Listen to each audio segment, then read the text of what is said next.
Academia is now populated by many people like me, right? People who grew up in post-Jim Crow America, relegated to highly segregated, high-poverty neighborhoods.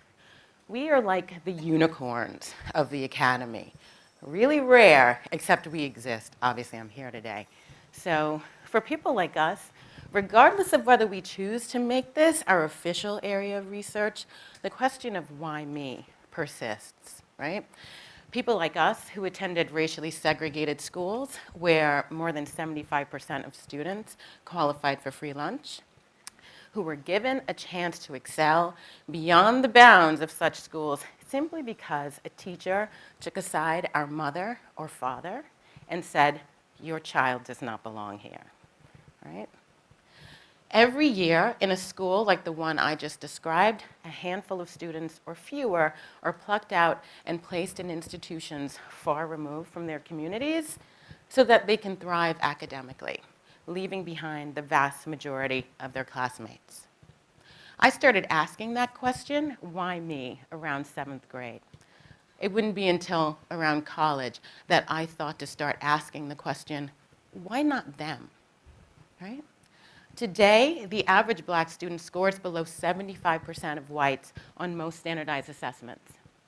Black students score lower than their white counterparts on standardized exams in reading, science, math, and a host of other assessments said to measure scholastic aptitude. I decided to pursue a PhD in sociology with the intention of answering one teeny little question, right? What explains this black-white test score gap? My grown-up version of why not them, basically, right? This gap has remained steady since the late 1980s and has showed no signs of diminishing with, the slight exception of a slight reduction in the early 2000s. Where we have seen steady declines in the gap are in the years between 1971 and 1988. During this time, white student test scores remained steady on the National Assessment of Educational Progress, or the NAEP, as we call it, the largest nationally representative continuing assessment of students in the US. However, scores for black 9, 13, and 17-year-olds rose significantly over this time.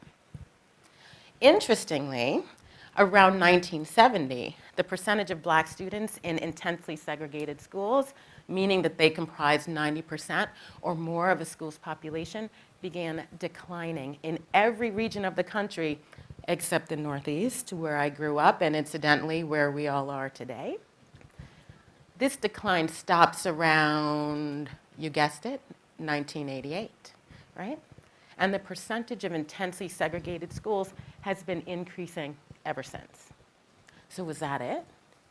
Did segregation explain these persistent racial gaps in test score performance? Was integration the key to eradicating these gaps? If so, why were we allowing our public schools to become more intensely segregated over time? The name of my talk is The End of School Desegregation. It's a play on the word end, meaning both the death of something as well as its purpose, right? So regarding the first, I believe that we have witnessed the death of any meaningful efforts to desegregate our public schools. That's sad, I know. In declaring legally sanctioned school segregation inherently unconstitutional, the Supreme Court, in its Brown v. Board of Ed decision, signaled to Americans that equal educational opportunities could not exist for public school students if their schools remained segregated. Although the decision was met with great resistance in some quarters, schools began to desegregate significantly across the country. This was due in part to the portion of the ruling, sometimes known as Brown 2, that allowed federal judges across the country to issue court orders setting specific timelines for school districts to desegregate. Many districts remained under these orders for decades, and some remain under them still.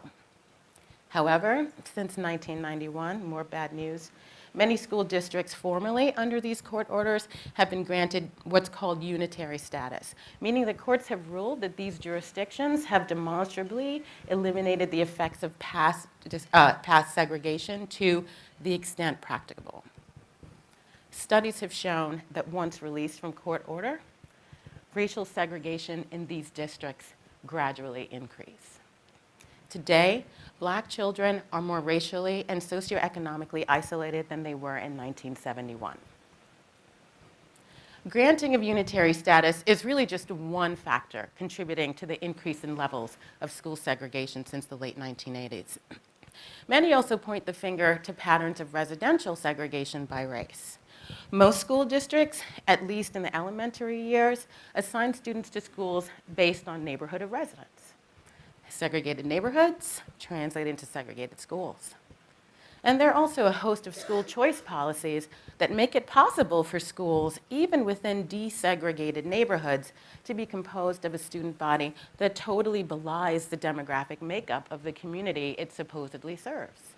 So even though it is now unconstitutional for our government to mandate racial segregation in our schools, that same government often supports such segregation under the guise of school choice policies. So what does this all suggest? Well, I think it suggests that while Brown may have increased white Americans' commitment to desegregating our public schools in theory, I think their actions illustrate a profound ambivalence towards making this a reality, right? But so what is it? What is it about us that is so scary? What is it about our children that makes it so that their mere presence in a given school above some token percentage causes adults of all races to doubt the academic rigor, the intellectual richness, or the safety of that environment, right? Well, existing rationales run the gamut from biological. Blacks are inherently genetically inferior, right? At least intellectually. Blacks are culturally and morally deficient, and also dissocial. Black children don't present the most desirable peers or future spouses for our children, right? But these reasons are actually often unspoken. The stated reason for keeping your children away from ours is almost never race, regardless. Right? If white parents are not willing to enroll their children in public schools that reflect the demographics of a given community, how can we create and sustain desegregated schools?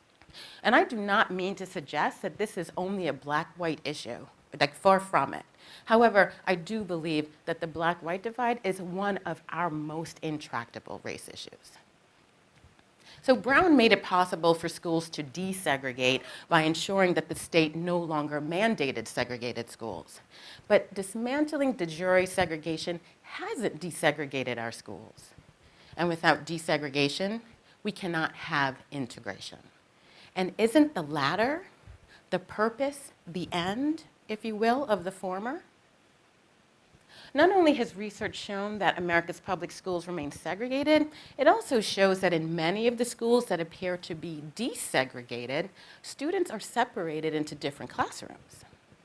Academic tracking within schools serves as a fairly effective mechanism for segregating students by race and class. That the stated rationale for doing so is the purported differences in academic ability between students is what makes this practice of tracking such an insidious one. So what is 21st century integration, and what should it be? And why is it that greater levels of integration have positive effects on the academic achievement of Black students? In order to answer this, I needed to find a different kind of unicorn, one different from my kind of unicorn, a school system that was truly desegregated both across and within schools. Desegregation, after all, as I said, is a necessary precondition for integration to occur. So I found that unicorn actually in the waiting room of my dentist's office, right, in the pages of a magazine. There was a small item that announced that the Department of Defense Educational Activity, or DODEA, had done it again, that the students in these schools had, on average, outperformed public school students in every US state except for Connecticut on the reading and math components of the NAEP. And that racial gaps in test score performance were smaller there than in any other state in this country, and actually were on track to disappear. And this made intuitive sense to me. In 1948, President Truman signed Executive Order 9981, officially desegregating the armed forces. And as quiet as it's kept, Since the 1950s, the US military has been seen as the premier institution for facilitating racial equality, paving the way for integration, and addressing discrimination head-on in such realms as recruitment, promotion, and housing. And while the military could not mandate schools near bases desegregate pre-Brown, it did offer desegregated schools on base for the children of military personnel. Today, the Department of Defense maintains base schools in the US and overseas, primarily where there are no viable local public school options, and serve almost exclusively the dependents of military personnel. So when I looked at the test score performance of DoDEA students, I confirmed what I'd learned in my dentist's office. The black-white test score gap was smaller in reading and math across all age groups tested in DoDEA. Focusing on the reading test scores of 8th grade students, I found that the gap was only 1/3 the size of that found in civilian public schools. Did integration explain this? Well, I decided to ask former DoDEA students, teachers, and parents about their experiences with DoDEA schools and why they thought I had this finding. And what I learned came in the form of good news, bad news. And I guess I'm going to start with the good news because I want to lull you all into a false sense of hope and then abruptly disabuse you of it, right? So good news first.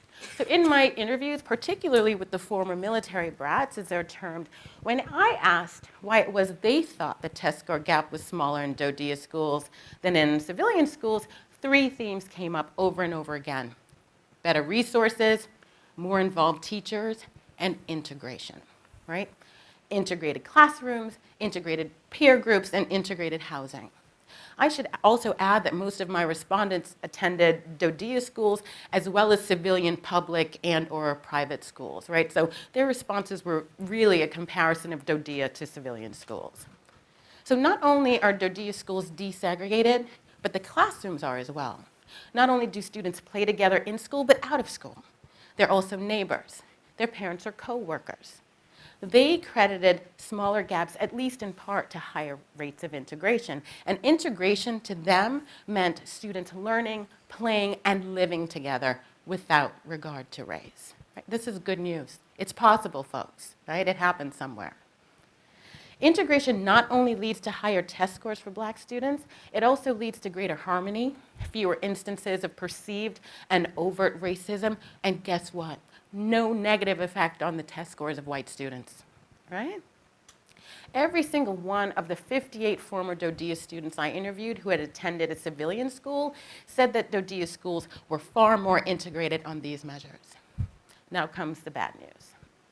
In order to achieve this type of integration, the American people and our local governments would have to agree to enforced residential desegregation, severely limited choice in where our children attend schools, work harder to address the reality of racism and racial discrimination in American society. Is that going to happen? This third point, I think, is underscored by one of the other findings in my research. The test scores of Black students in DoDEA schools overseas are actually significantly higher than those in DoDEA schools here in the US, stateside. The scores of white students were identical regardless of place. As a result, the black-white gap overseas is about 60% smaller than in the ones we find here. What explains this difference? Same curriculum, comparable funding, comparable teacher quality, comparable student bodies. I asked respondents to help me make sense of this difference, and most of them were initially surprised. But as our interviews progressed, all but one seemed to agree on 2 things. First, overseas bases were islands unto themselves with a greater sense of community and common identity, American. We're all American here. And 2, race exerted a much less significant role in all aspects of their lives. When I asked whether race played a different role for Department of Defense kids overseas versus stateside, I'll never forget one young woman said, "Overseas, we're all minorities.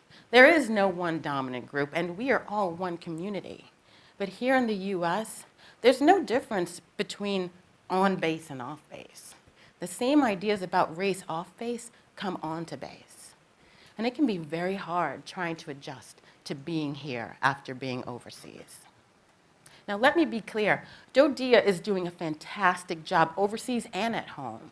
It is to their credit that the race gaps in their domestic schools are as small as they are, despite the problem that we either believe no longer exists, it's talked about too much, or we're too afraid or ashamed to deal with. Racism, it seems, is one of our military's fiercest domestic opponents. So given this, what can our schools realistically do? So many of our neighborhoods are racially segregated, and as a result, so are many of our elementary schools. When our children finally meet in middle or high school for the first time, our approach to turning formerly desegregated spaces into meaningful integration follows the same logic, I think, as planning a middle school dance, right? And with similar outcomes, right? So think back to middle school, right? So much attention is paid to selecting the best age-appropriate music, the best snacks and beverages, right? And ensuring that there are adult chaperones there so that students don't dance too closely, right? Students arrive, and what happens? The boys are all the way over there on that side of the gym, and the girls are all the way over there on that side of the gym. No one thought to figure out a way to bring them together, right? And if a few intrepid individuals approach the dance floor and create a gender-integrated dance circle, the planning committee deems the dance a success, right? There's also that great feeling of relief that no one got too close on that dance floor, right? Likewise, we deem our schools successfully integrated when we can manage to have a student population that is not more than 80% Black or Hispanic. Of course, we never think of schools being segregated when more than 80% of that student body is white. We deem our schools successfully integrated even when we can identify by name all of the cross-racial friendships in the entire school. We deem our schools successfully integrated even when they are set up to physically separate students along racial lines. But we can't lay all the blame on schools. If we are not willing to live together, play together, and educate our children together, how are schools supposed to move forward? Even given their flawed approach to integration, middle and high schools are some of the most desegregated spaces in this nation. If we had the will, we could help schools reimagine how to achieve true integration. It begins with inhabiting the same spaces, but it isn't accomplished until we achieve a true sense of community, one in which race doesn't imply hierarchy or value. It doesn't happen until we can figure out how to care more about getting all of our children on that same dance floor and dancing together than worrying about them dancing too closely.